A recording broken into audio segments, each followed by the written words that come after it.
Assalamualaikum dear students, this is International Islamic University, Islamabad School, Sahiwal Campus, online lectures, grade 3, science, lecture number 2, lesson number 2, force and motion.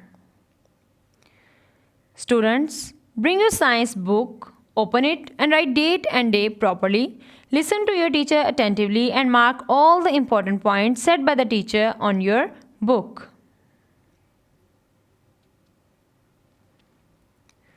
Tasks. Dear students, we will discuss following tasks in this lecture: motion, force, direction, fast and slow, near and far, magnets, magnet poles, how magnet move objects.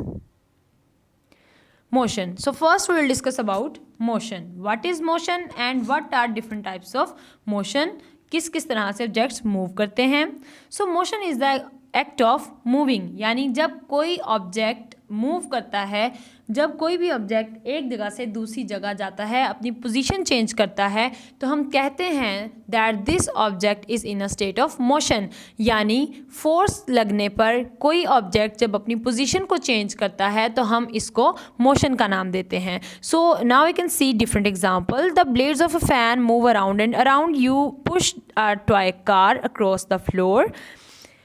And you can see in this slide the boys and the girls that are stretching a rope toward themselves. So this is also motion.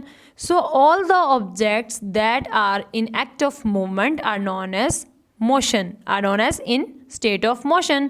सो एक अगर पंखा चल रहा है, पंखे के blades को आप देख सकते हैं, वो the blades are just turning around and around, वो बिल्कुल गोल गोल घूम रहे हैं. अब यहाँ पर जो फ़ैन की मूवमेंट है वो क्या है? मोशन है. आप अपनी पिक्चर पे देख सकते हैं 104 पे, और ये हमारी कॉमन ऑब्जर्वेशन है कि जब पंखा मूव करता है, जब पंखा हम फ़ैन ऑन करते हैं तो उसके ब्लेड्स मूव करते हैं. हम यहाँ पर कह सकते हैं the fan is in continuous motion. So a swing can move back and fourth. अगर आप एक झूले की बात करें, एक स्विंग की बात करें जो कि बैक एंड फोर्थ मूव कर रहा है, तो वो भी कंटिन्यूस मोशन में है. The truck moves in a straight line. अब ट्रक जो हम मूव करवा रहे हैं वो स्ट्रेट लाइन में मूव कर रहा है. अब यहाँ पर ट्रक की जो मूवमेंट है वो भी मोशन है. And you push a toy across the floor. अगर आप फ्लोर पर किसी टॉय को ड्रैग कर रहे हैं या उसको मूव करवा रहे हैं तो वो भी क्या है? टाइप ऑफ मोशन है. अब यहाँ पर हमने ये देखा कि डिफरेंट ऑब्जेक्ट डिफरेंट तरह की मोशंस को ऑब्जर्व करते हैं. अब अगर हम जिग जैग की बात करें, जिग जैग मोशन की, zig zag is another type of curve motion. अब यहाँ पर कर्व या जिग जैग मोशन होगी. अगर कोई भी चीज़ टर्निंग वे में मूव कर रही है तो हम कहेंगे कि वो कर्व मोशन जो है वो उसको रिटेन किए हुए है. लेकिन जिग जैग मोशन की अगर हम बात करें तो zig zag mean you push the truck one way and then the other way. For example you push the toy truck in left side, then again right, then again left, and then again right. So this type of left and right movement, one side and the other side, will produce a zigzag motion. So this is all about motion, and motion is the act of moving. यानी जब भी कोई object move कर रहा होगा तो हम कहेंगे कि this object is in a state of motion. Next we will discuss about force. So you can move things in different ways. हम चीज़ों को different way में move करवा सकते हैं. We can push a chair, we can pull a chair also. So the push or pull of a object that makes something move is called a force. So चीज़ों को जब हम push या pull करते हैं और उनकी position को हम change करते हैं तो हम उस push और pull movement को क्या कहेंगे? force कहेंगे. और हमने force apply की और object की position को change किया. So this type of push or pull is known as force. अगर आप एक चेयर को ड्रैग करना चाहते हैं, अगर आप उसको पीछे की तरफ मूव करवाना चाहते हैं, you will push a chair, so you can change the position of the chair. So this is force. And if you pull a chair, अगर आप किसी चेयर को पुल करना चाह रहे हैं, आप उसको जब पुल करेंगे, so this is also a type of force that change the position of an object. So this is known as pull and push movement. यानी आप चेयर को पीछे अपनी तरफ भी धकेल सकते हैं और उसको पुश कर कर उसको आगे भी धकेल सकते हैं. So a force changes the way an object moves. So अब यहाँ पर फोर्स उस वे को चेंज करेगी जिसमें ऑब्जेक्ट मूव करता है, यानी आपकी पुश एंड पुल मूवमेंट को हम फोर्स कहते हैं। So push and pull movement ये डिसाइड करेगी कि ऑब्जेक्ट जो है वो किस तरह से मूव करेगा। Will the object move forward और backward. So all this is about force. Force change the way an object moves. अब यहाँ पर आपके पास एक किड नज़र आ रहा है आपको जो कि स्लाइड ले रहा है। It will move from bottom top to bottom. अब जब ये टॉप ऑफ द स्लाइड से बॉटम ऑफ द स्लाइड तक मूव करेगा, so this is also a type of force and the force will cause motion. So you need to apply more force to move heavier objects than the lighter ones. अब अगर हम force की बात करें कि अगर हमने किसी हैवी ऑब्जेक्ट को मूव करवाना है तो हमें ज़्यादा फोर्स लगानी पड़ेगी। अगर हमने एक बहुत बड़े टेबल को मूव करवाना है तो हमें ज़्यादा फोर्स लगानी पड़ेगी बनिस्बत एक स्मॉल चेयर के। अगर हमने एक चेयर को मूव करवाना है तो उसके लिए हमें लेस फोर्स लगानी होगी। आपने घर में भी अक्सर ऑब्जर्व किया होगा, if you trying to move a heavy object तो आपको बहुत ज़्यादा जोर लगाना पड़ता है, उसको बहुत ज़्यादा पावर के साथ आपको उसको मूव करवाना पड़ता है। लेकिन अगर आपने किसी भी स्लाइट ऑब्जेक्ट को, किसी भी लाइटर ऑब्जेक्ट को आपने मूव करवाना है, आप बहुत इजीली मूव करवा सकते हैं। अगर आपकी, अब मैं एग्जांपल आपको ये बताऊं कि अगर आपने एक बुक उठानी है, so you will need a less force to move the book from one place to another. And similarly अगर आपने अपना पूरा स्कूल बैग उठाना है तो उसके लिए आपको ज़्यादा फोर्स लगानी पड़ेगी। आप ज़्यादा फोर्स लगाएंगे तो आप अपने बैग को एक जगह से दूसरी जगह मूव करवा सकते हैं। यानी बुक पे लगाई गई फोर्स और बैग पे लगाई गई फोर्स दोनों एक दूसरे से डिफरेंट हैं। So suppose you are pushing a shopping cart. अगर आप एक शॉपिंग कार्ट जो है उसको पुश कर रहे हैं, the cart is easier to move when it is empty. तो अगर शॉपिंग कार्ट जो है वो एम्प्टी है, अगर शॉपिंग के लिए जो ली जाने वाली जो ट्रॉली है जिसमें हम अपनी सामान रखते हैं, जिसको मैं शॉपिंग कार्ट यहाँ पर वर्ड यूज़ किया गया, तो अगर तो वो खाली है तो आप उसको बहुत ईजिली मूव करवा लेंगे क्योंकि वो लाइट इन वेट है। लेकिन अगर the cart is harder to move when it is full, अगर आपने उसको पूरा भर लिया है, जब वो फिलअप हो जाता है चीज़ों से तो उसको मूव करवाना ज़्यादा हार्ड होता है। यानी अगर उसका मैस ज़्यादा होगा तो फोर्स भी ज़्यादा लगानी पड़ेगी हमें। The next point that will discuss in this lecture is direction. अब हमने मोशन भी डिस्कस किया, फोर्स भी डिस्कस किया जिसकी वजह से मोशन प्रोड्यूस होती है। अब हम ये देखेंगे कि उस मोशन की डायरेक्शन क्या होगी। So an object will move in the direction you push और पुल इट। आप चीज़ों को पुश करते हैं या पुल करते हैं, ये बात डिसाइड करेगी कि ऑब्जेक्ट की मोशन क्या होनी चाहिए। यानी अगर आप एक चेयर को पुश करते हैं तो आप उसको अपनी तरफ से परे धकेल रहे हैं, अपने आप से परे उसको मूव करवा रहे हैं, तो chair will move away from you. लेकिन अगर आप उसको पुल करते हैं, आप उसको अपनी तरफ खींचते हैं, तो chair will move toward you. So in this way all the objects that are pushed or pulled, the push and pull moment will decide that what will be the direction of this object.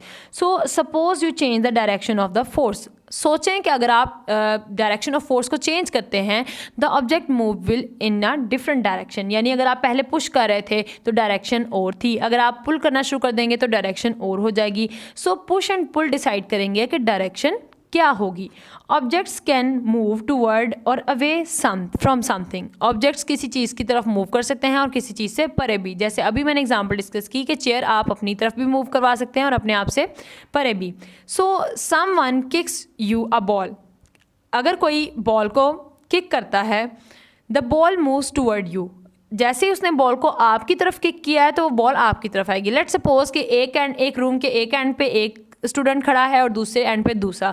तो अगर student ए जो है, जो कि एक side पे खड़ा है, वो बॉल को किक करता है टुवर्ड्स स्टूडेंट बी, तो अब यहाँ पर ball towards student B move कर रही है। So the direction of ball is decided, it is from student A to B. So in this way the ball move toward you and you kick it back. और जो student B है दोबारा उसको kick करेगा तो वो दोबारा student ए की तरफ चली जाएगी and the ball moves away from you. तो इस तरह से जो बॉल है वो स्टूडेंट बी से अवे मूव कर जाएगी। यानी कि आपकी पुश या आपकी पुल डिसाइड करेगी कि ऑब्जेक्ट की मोशन क्या होगी। So object can also move up and down. Object up and down भी मूव कर सकते हैं।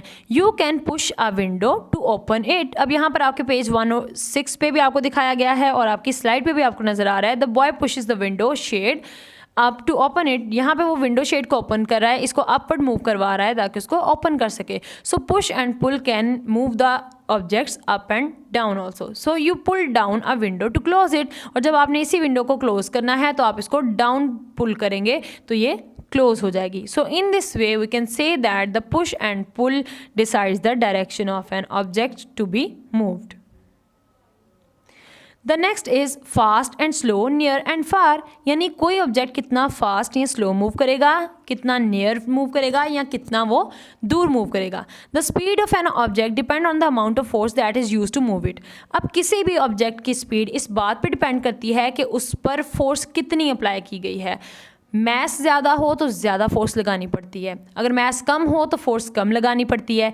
इसी तरह अगर हमने फोर्स ज़्यादा लगाई है, आपके पास एक ऑब्जेक्ट है, आपने उसको ज़्यादा फोर्स लगाई है, तो वो ज़्यादा फास्ट मूव करेगा और ज़्यादा फार मूव करेगा, यानी वो तेज़ी से मूव करेगा और दूर मूव करेगा. लेकिन अगर आपने बहुत स्लाइट फोर्स लगाई है, बहुत हल्की सी फोर्स लगाई है, तो ऑब्जेक्ट आपके नियर ही रहेगा और मूवमेंट भी स्लो होगी. Let us take an example of a ball. अगर आप बॉल को बहुत ज़ोर से फेंकते हैं, तो आप पूरी फोर्स से फेंकते हैं, तो बॉल फास्ट मूव करेगी और वो आपसे बहुत ज़्यादा दूर मूव कर जाएगी. लेकिन अगर आप बॉल को बहुत लो स्पीड में या बहुत ज़्यादा आराम से उसको फेंक देते हैं, उस पर ज़्यादा फोर्स अप्लाई नहीं करते हैं, तो बॉल आपके नियर ही कहीं जाके गिर जाएगी और उसकी स्पीड भी स्लो होगी. So this depend upon how much the force is applied. Speed is how fast और स्लो एन ऑब्जेक्ट मूव्स. अब स्पीड क्या है? स्पीड कहते हैं कि कोई ऑब्जेक्ट कितना ज़्यादा फास्ट या कितना ज़्यादा स्लो मूव कर रहा है. अब जैसे आप गाड़ी की स्पीड की बात करते हैं, अक्सर आपने ये डिस्कशन सुनी होगी या आपने इसको डिस्कस किया होगा कि the speed of the car is slow और फास्ट. सो स्पीड से मुराद ये है कि कोई ऑब्जेक्ट कितना ज़्यादा तेज़ मूव कर रहा है या कितना ज़्यादा स्लो मूव कर रहा है. How far an object move depend on how much force is used. It takes more force to move objects farther. किसी ऑब्जेक्ट को अगर आपने बहुत दूर मूव करवाना है तो उसके लिए आपको फोर्स भी ज़्यादा लगानी पड़ेगी. अब यहाँ पर एक एग्जांपल है, a ball can move fast and far on a hard smooth surface. अगर हम हार्ड और स्मूथ सरफेस की बात कर रहे हैं तो वहाँ पे बॉल जो है वो ज़्यादा फास्ट मूव करेगी और ज़्यादा दूर जाएगी. And it will not move as far on rough or soft surface. लेकिन अगर रफ़ और सॉफ्ट सरफेस होगी तो वहाँ पे वो ज़्यादा इजीली मूव नहीं कर पाएगी. अब यहाँ पर फ्रिक्शन का फिनोमेना अप्लाई होता है. अभी जो हमने स्मूथ एंड रफ़ सरफेस की बात की, स्मूथ सरफेसेस के दरमियान में फ्रिक्शन कम होती है. फ्रिक्शन मूवमेंट को रोकती है. अगर सिंपल वर्ड में आपको समझाऊं तो फ्रिक्शन मूवमेंट को रोकेगी. तो अब नेक्स्ट मैंने आपको पॉइंट क्या बताया कि जो फोर्स फ्रिक्शन है वो स्मूथ सरफेस के दरमियान में कम होती है. इसीलिए जो ऑब्जेक्ट है वो बहुत तेज़ी से मूव कर सकता है और उसकी फोर्स जो है वो अगर हम कम भी अप्लाई करेंगे तो वो बहुत ज़्यादा फास्ट मूव कर सकता है और दूर तक जा सकता है. लेकिन अगर रफ़ सरफेस हो तो हम ज़्यादा फोर्स लगाकर भी मूव को बहुत ज़्यादा दूर तक नहीं मूव करवा सकते, क्योंकि रफ़ सरफेसेस के दरमियान में फ्रिक्शन ज़्यादा होती है. और फ्रिक्शन क्या करती है? मोशन को रोकती है, मूवमेंट को रोकती है. तो इस तरीके से वो उसको रोकेगी ऑब्जेक्ट को, ताकि वो मूव ना कर सके और ऑब्जेक्ट जो है वो लेस मूव करेगा. अब यहाँ पे आपके पास दो एग्जांपल्स हैं. दोनों अब यहाँ पर बॉयज़ क्या कर रहे हैं, वो बॉल को किक कर रहे हैं. एक ने बहुत स्लाइटली उसको किक किया है तो वो उसके बिल्कुल नियर विसिनिटी में मौजूद है और बहुत ज़्यादा फास्टली भी मूव नहीं करी. एंड सेकेंडली बॉय ने बहुत ज़्यादा फोर्स लगा कर किक किया है, जो आपके पास बिलो पिक्चर नज़र आ रही है, पेज नंबर 106 पे भी नज़र आ रही है और स्लाइड पे भी. तो अब जो उसने बहुत ज़ोर से किक किया है तो अब फुटबॉल देखें उससे कुछ दूर भी मूव हो गया है और आपको ये भी नज़र आ रहा होगा कि ये यहाँ से अब बहुत ज़्यादा फास्टली मूव करेगा. Okay students, now we'll discuss lesson number 3, that is what are magnets. So open up page number 107.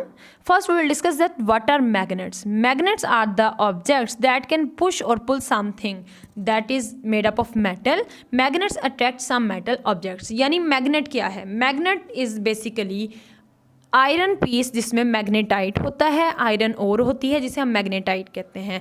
अब वो मैग्नेटाइट जो है वो क्यों एक मैग्नेट बनाती है? क्योंकि उसमें एबिलिटी है कि वो चीज़ों को अपनी तरफ अट्रैक्ट कर सकती है. नेचुरली अकरिंग मैग्नेट्स हमारे पास मौजूद होते हैं. अब ये हमारे पास जो है वो एज सच जो है वो नेचर में हमें मिल जाते हैं मैग्नेट्स. तो उनमें मैग्नेटाइट मटीरियल मौजूद होता है. मैग्नेट्स को हम आर्टिफिशियली भी बना सकते हैं. अब वो मैग्नेटाइट मटेरियल जो कि किसी भी मेटालिक ऑब्जेक्ट को अपनी तरफ खींचने की सलाहियत रखता है उसको हम मैग्नेट कहेंगे. जैसा कि डेफिनेशन में आपको नज़र आ रहा है, मैग्नेट्स कैन पुश और pull some metal objects toward themselves. यानी हर वो पीस ऑफ मेटल जिसमें ये एबिलिटी हो कि वो किसी दूसरी मेटालिक ऑब्जेक्ट को अपनी तरफ अट्रैक्ट कर सके उसे हम मेटल कहेंगे. और मैंने आपको ये बता दिया कि ऐसा पीस ऑफ मेटल जो कि मैग्नेट है उसमें मैग्नेटाइट लाजमन मौजूद होगा. मैग्नेटाइट का बना हुआ होगा तो वो एज अ मैग्नेट एक्ट करेगा. So now we have two phenomena that is attract and repel. Attract means to pull toward, यानी जब दो चीज़ें आपस में एक दूसरे की तरफ मूव करती हैं, एक दूसरे को अट्रैक्ट करती हैं, तो उसको हम अट्रैक्ट फिनोमेना कहते हैं. लेकिन अगर दो ऑब्जेक्ट एक दूसरे को अपने आप से परे धकेलते हैं तो हम इसे रिपेल कहते हैं. यानी जब दो चीज़ें एक तरफ आती हैं तो ये अट्रैक्शन होती है, लेकिन अगर दो चीज़ें एक दूसरे को अपने से परे धकेलती हैं तो ये रिपल्जन होती है और इसे हम रिपेल कहते हैं. Attract mean to pull toward each other and magnet can repel other magnet. एक मैग्नेट किसी दूसरे मैग्नेट को रिपेल कर सकता है. And repel means to push away.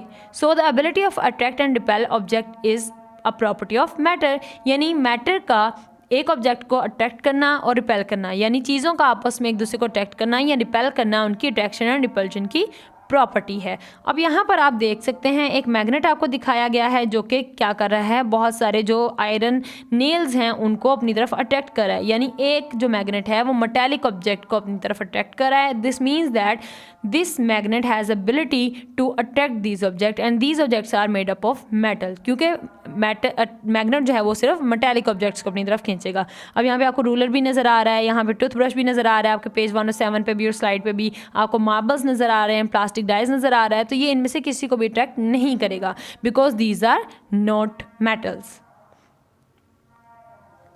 Magnetic poles. अब मैग्नेटिक पोल्स क्या होते हैं? एक मैग्नेट के पास दो पोल्स होते हैं, एक होता है नॉर्थ पोल, एक होता है साउथ पोल. अब मैग्नेट में जो दो पोल्स होते हैं नॉर्थ एंड साउथ, अब पोल्स के ऊपर जो फोर्स ऑफ अट्रैक्शन है या जो फोर्स ऑफ मैग्नेटिज्म है वो सबसे ज़्यादा होती है. यानी कि किसी भी मैग्नेट की जो मैग्नेटिक फील्ड है वो उसके एंड्स पे, उसके पोल्स पे सबसे ज़्यादा होगी. वो किसी भी ऑब्जेक्ट को अपने पोल्स के ज़रिए से ज़्यादा ईजीली अट्रैक्ट कर सकता है, ज़्यादा स्ट्रॉन्गली अट्रैक्ट कर सकता है बनिस्बत उसकी सेंट्रल पॉइंट के. यानी कि sides of a magnet have poles that are north and south और इन पर मैग्नेटिक स्ट्रेंथ सबसे ज़्यादा मैक्सिमम होती है. तो यहाँ पर अट्रैक्शन भी मैग्नेट बहुत इजीली कर सकता है.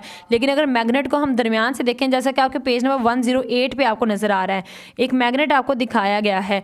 तो मैग्नेट आप देख सकते हैं कि इसके एक साइड पे एन लिखा है, एक पे एस लिखा है. तो इन दोनों पॉइंट्स में मैग्नेटिक फोर्स सबसे ज़्यादा होगी और ये चीज़ों को बहुत स्ट्रांगली अट्रैक्ट कर सकता है. लेकिन अगर आप देखें जहाँ पर ब्लू एंड रेड जो है पैच आके जुड़ रहा है तो ये सेंट्रल पॉइंट पे अट्रैक्शन की फोर्स बिल्कुल भी ज़्यादा नहीं होती. तो यहाँ पर ऑब्जेक्ट इतना इजीली बाइंड नहीं कर सकता, इतना इजीली अट्रैक्ट नहीं हो सकता. So how magnet move objects. A magnet can move something without touching them. अब यही भी एक नॉन कॉन्टैक्ट फोर्स है, यानी मैग्नेटिज्म क्या है? एक नॉन कॉन्टैक्ट फोर्स है जो कि चीज़ों को अपनी तरफ खींचती है. So look at the poles of the magnet. The N stands for north pole and the S stands for south pole. अब यहाँ पे आपको स्पून नज़र आ रहा है. The spoon is moving but the magnet is not touching the spoon. अब यहाँ पर आपके पास अगर हम पेज 109 पे देखें that how magnet move objects, तो जो मैग्नेट है, अब स्पून जो है वो स्टील का बना हुआ है, वो मेटल है, तो मैग्नेट इसको क्या करेगा? अपनी तरफ अट्रैक्ट करेगा. इसी तरह अगर हम देखें एक आपके पास ट्रक दिखाया गया है जो कि मेटालिक है. अब मैग्नेट इस ट्रक को अपनी तरफ क्या करेगा? अट्रैक्ट करेगा. अब यहाँ पर आपके पास एक क्वेश्चन भी था, read look and draw an arrow to show the direction the spoon and the train are moving in. किस तरफ को वो मूव कर रहे हैं? अब यहाँ पर ये मेटालिक ट्रेन आपको दिखाई गई है. Spoon is moving but the magnet is not touching the spoon and the force of magnet pull the spoon toward itself. तो अब क्या करेगा? द फोर्स ऑफ मैग्नेट जो है वो स्पून को अपनी तरफ अट्रैक्ट करेगी. यानी अब हाउ मैग्नेट मूव ऑब्जेक्ट्स का क्या मतलब है? जब भी फोर्स ऑफ अट्रैक्शन जो है वो ज़्यादा डिवेलप होगी तो मैग्नेट ऑब्जेक्ट को अपनी तरफ मूव करवाएगा. और हमने स्टार्टिंग पे डिस्कस किया कि मैग्नेट सिर्फ और सिर्फ मेटालिक ऑब्जेक्ट्स को अपनी तरफ मूव करवा सकता है. नॉन मेटालिक ऑब्जेक्ट चाहे कोई भी हो वो उसको अपनी तरफ मूव नहीं करवाएगा. सो अब यहाँ पर पेज नंबर 108 और 109 में हमने दो चीज़ें देखी. मैग्नेट पोल्स देखे जो हमने कहा कि दो पोल्स होते हैं, एक नॉर्थ होता है, एक साउथ होता है. अब यहाँ पर जो सिमिलर पोल्स होते हैं वो एक दूसरे को अट्रैक्ट करते हैं. ये बात आपने हमेशा याद रखनी है कि एक मैग्नेट के एक जैसे पोल एक दूसरे को हमेशा रिपेल करेंगे और जो ऑपोजिट पोल्स हैं वो अट्रैक्ट करेंगे. यानी अगर नॉर्थ पोल हो और दूसरा भी नॉर्थ पोल हो तो वो एक दूसरे को रिपेल करेंगे. लेकिन अगर एक नॉर्थ और एक साउथ पोल हो तो वो अट्रैक्ट करेंगे. आपके पास पिक्चर दिखाई गई है 108 पे. दो नॉर्थ एंड नॉर्थ एंडिंग्स एक दूसरे के नज़दीक हैं, तो अब यहाँ पे क्या है, put like poles together they repel each other. यहाँ पर दोनों पोल्स एक जैसे हैं, ये एक दूसरे को रिपेल कर रहे हैं। एरोज आपको दिखाए गए हैं, एरोज आउटवर्ड लगाए गए हैं जो कि शो कर रहे हैं कि ये एक दूसरे से परे धकेल रहे हैं। सेकेंड पिक्चर आप देखें जहाँ पर आपको दो ऑपोजिट पोल्स हैं वो साइड बाय साइड रखे गए हैं। पुट्स ऑपोजिट पोल्स टुगेदर, हमने दो ऑपोजिट पोल्स को एक साथ रखा, नॉन कॉन्टैक्ट फोर्स थी, अट्रैक्शन हुई और दोनों आपस में अटैच हो गए। यानी पहले नॉन कॉन्टैक्ट फोर्स थी, अट्रैक्शन हुई, दोनों पोल्स आपस में अटैच हो गए। और जो यहाँ पर एरोज हैं वो भी इनवर्ड शो किए गए हैं जो कि ये शो कर रहे हैं that opposite poles attract each other. तो अब यहाँ पर आपने मैग्नेट पोल्स में क्या पॉइंट्स याद रखने हैं। सबसे पहले पोल की definition, a pole is the place on a magnet that has the strongest push और पुल, ये पोल की डेफिनेशन होगी। Then how many poles, there are two poles, north and south pole. Then north and north pole will repel each other, south and south pole will repel each other। Conclusion अगर हम देखें इसका तो ये है कि opposite poles attract करेंगे एक दूसरे को और सिमिलर पोल्स हमेशा रिपेल करेंगे। यानी साउथ एंड नॉर्थ एक दूसरे को अट्रैक्ट करेंगे, नॉर्थ एंड नॉर्थ भी रिपेल करेंगे, साउथ एंड साउथ भी रिपेल करेंगे। नेक्स्ट हमने देखा हाउ मैग्नेट्स मूव ऑब्जेक्ट। तो अब यहाँ पे हमने ये डिस्कस किया कि जब अगर मेटेलिक ऑब्जेक्ट्स मौजूद हों तो मैग्नेट उन ऑब्जेक्ट्स को अपनी तरफ मूव करवाएगा। So this is the topic that we have discussed in this lecture। अब यहाँ पे आपको स्लाइड पे भी नज़र आ रहा है north pole, south and south pole. तो जहाँ पर नॉर्थ एंड साउथ है वो अट्रैक्ट कर रहे हैं, जहाँ पर साउथ एंड साउथ है वो रिपेल कर रहे हैं। Okay dear students, now you have some homework. Open up your diary, write date, subject, then write down your diary. Learn all the question of this lecture and definition with example. आपने इसमें जितने भी questions मैंने discuss किए हैं उनको आपने learn करना है। जैसे अभी मैंने आपको बहुत सारे पॉइंट्स डिस्कस किए कि क्वेश्चंस क्या क्या बन सकते हैं। पोल की डेफिनेशन हो सकती है, how many poles of a magnet हो सकता है, and how magnet move objects. तो आपने इनको अच्छे तरीके से लर्न करना है और जो क्वेश्चन हमने डिस्कस किया था यहाँ पर उसको आपने अच्छे तरीके से लर्न करना है। क्वेश्चन नंबर हमने 7 डिस्कस किया था और आपने तमाम तरह जो भी डेफिनेशन हैं उनको अच्छे तरीके से लर्न करना है। Okay dear students, this is end of the lesson. Allah Hafiz.